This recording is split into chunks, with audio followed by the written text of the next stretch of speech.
Mata esse cara no trap, eu não sei. Cê joga boom bap ou qualquer beat, agora irmão te ensino, sou sensei. Cê nasceu como rei do flow, eu vou ter que te lembrar o título que você mesmo se deu. Eu não precisei, eles que vão gritar. E agora que tá tudo bem, quero ver você mandar uma rima e ganhar nessa batalha que se copiar alguém. Utilidade, na verdade, talento você não tem. Mas hoje você tá longe da Bahia, eu vou matar você sem porra com sua gang. Mano, eu não me importo com isso. Na verdade, mano, isso é comum. Mano, eu nasci um rei. Trabalhei e me tornei um. Não sabe agora como eu faço? Deixa aqui comigo, J. Luke tá chegando na levada, vim pra tirar seu espaço. Mano, tô falando pra caralho. Tá ligado, mano, que eu sei. Vou matando esse cara agora, mano, eu lembro que você até falou que era sensei. Mano, você fala que é sensei. Mano, tu tem dado que você manca.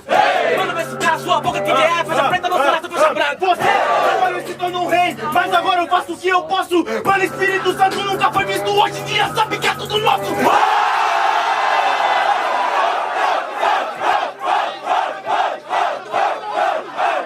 Olha o que esse cara fala, mano, repara aqui quem diria. Pode perguntar lá no meu bairro quando que teve 200 mil na Bahia. Cê sabe que eu mando bem, cê trouxe visualização, então espera que eu trouxe também. Sem questão de visualização, mano, sabe, eu sou sujeito homem. Espírito Santo desconhecido, hoje tem grito de guerra com meu nome.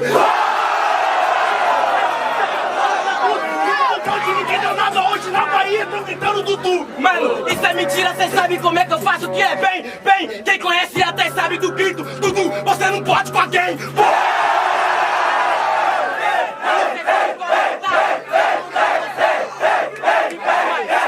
Cara, tá no meu estado, tá falando merda, cê corre perigo. Disse o cara que cê é conhecido como que é comparado comigo.